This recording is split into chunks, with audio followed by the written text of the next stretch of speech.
Roosevelt, whose family had been New York bankers since the 18th century, whose uncle Frederick was on the original Federal Reserve Board, was very sympathetic to the interests of the international bankers, and the interest was to enter the war, as we've seen, nothing is more profitable for international bankers than war.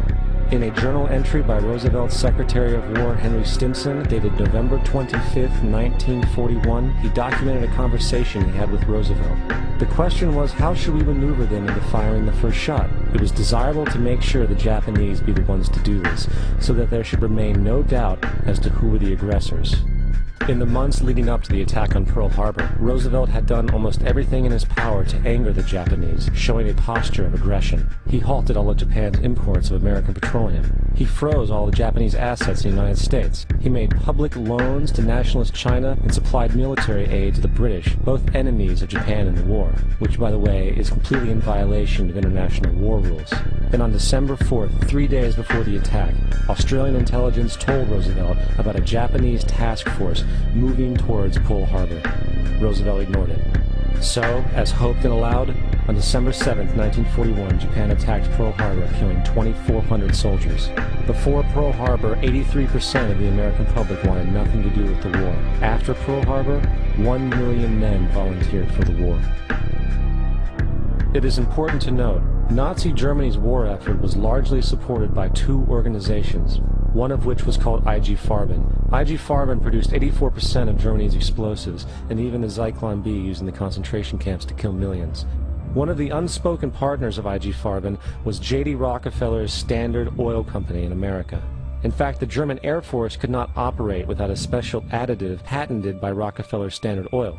The drastic bombing of London by Nazi Germany, for example, was made possible by a $20 million sale of fuel to IG Farben by the Rockefeller Standard Oil Company. This is just one small point on the topic of how American business funded both sides of World War II. One other treasonous organization worth mentioning is the Union Banking Corporation of New York City. Not only did it finance numerous aspects of Hitler's rise to power, along with actual materials during the war, it was also a Nazi money laundering bank, which was eventually exposed for having millions of dollars of Nazi money in its vaults. The Union Banking Corporation of New York was eventually seized for violations of the Trading with the Enemy Act. Guess who the director and vice president of the Union Bank was? Prescott Bush, our current president's grandfather, and of course our former president's father. Keep that in mind when considering the moral and political dispositions of the Bush family. Vietnam. The United States' official declaration of war on North Vietnam in 1964 came after an alleged incident involving two U.S. destroyers being attacked by North Vietnamese PT boats in the Gulf of Tonkin. This was known as the Gulf of Tonkin Incident. This single situation was the catalytic pretext for massive troop deployment and full-fledged warfare. One problem, however, the attack on the U.S. destroyers by Vietnamese PT boats never happened. It was a completely staged event to have an excuse to enter the war. Former Secretary of Defense Robert McNamara stated years later that the Gulf of Tonkin incident was a mistake, while many other insiders and officers have come forward, relaying that it was a contrived farce, a complete lie. Once in the war, it was business as usual. In October 1966, President Lyndon Johnson lifted trading restrictions on the Soviet bloc, knowing full well that the Soviets were providing upwards of 80% of North Vietnam's war supplies. Consequently, Rockefeller interests financed factories in the Soviet Union, which the Soviets used to manufacture military equipment and send it to North Vietnam. However, the funding of both sides of this conflict was only one side of the coin. In 1985, Vietnam's rules of engagement were declassified. This detailed what American troops were and were not allowed to do in the war. It included absurdities like North Vietnamese anti-aircraft missile systems could not be bombed until they were known to be fully operational. No enemy could be pursued once they crossed the border of Laos or Cambodia. And most revealing of all, the most critical strategic targets were not allowed to be attacked unless initiated by high military officials. Apart from these imposed ludicrous limitations, North Vietnam was informed of these restrictions and therefore could base entire strategies around the limitations of the American forces. This is why the war went on so long. And the bottom line is this: the Vietnam War was never meant to be won, just sustained. This war for profit resulted in 58,000 American deaths and 3 million dead Vietnamese. So, where are we now? September 11th was the jumpstart for what is now an accelerated agenda by the ruthless elite. It was a staged war pretext no different than the sinking of the Lusitania, the provoking of Pearl Harbor, and the Gulf of Tonkin lie. In fact, if 9/11 wasn't a planned war pretext, it would be an exception to the rule. It has been used to launch 2 unprovoked illegal wars, one against Iraq and one against Afghanistan. However, 9/11 was a pretext for another war as well, the war against you. The Patriot Act, Homeland Security, the Military Tribunals Act, and other legislations are all completely and entirely designed to destroy your civil liberties and limit your ability to fight back against what is coming. Currently in the United States, unannounced to most brainwashed Americans, your home can be searched without a warrant, without you being home. You can in turn be arrested with no charges revealed to you, detained indefinitely with no access to a lawyer, and legally tortured, all under the suspicion that you might be a terrorist. If you need a painted picture of what is happening in this country, let's recognize how history repeats itself.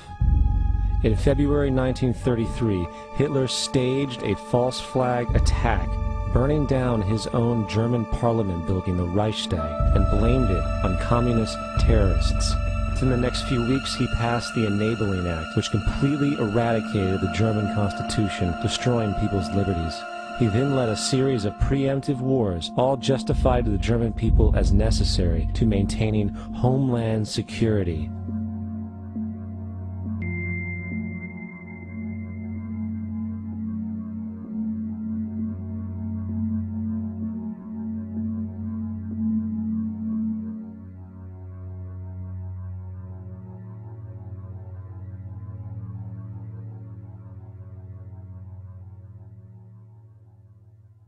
Am Schicksal des Kommunismus und der sich mit ihm verbrüdernden anderen Organisationen ändert dies nichts. Our enemy is a radical network of terrorists and every government that supports them. It's time to wake up. The people in power go out of their way to make sure that you are perpetually misled and manipulated. The majority's perception of reality, especially in the political arena, is not their own. It is shrewdly imposed upon them without them even knowing it. For example, the public at large actually believes the invasion of Iraq is going badly, as sectarian violence doesn't seem to stop. What the public fails to see is that the destabilization of Iraq is exactly what the people behind the government want. This war is to be sustained so the region can be divided up, domination of the oil maintained, continual profits reaped for the defense contractors, and most importantly, permanent military bases established to be used as a launching pad against other oil-bearing, non-conforming countries such as Iran and Syria. For further implication that the civil war and destabilization is purely intentional, in 2005, 2 elite British SAS officers were arrested by Iraqi police after being caught driving around in their car shooting at civilians while dressed up as Arabs. After being arrested and taken to a jail in Basra, the British Army immediately requested the release of these men. When the Basra government refused, British tanks came in and physically broke out the men from the Basra prison.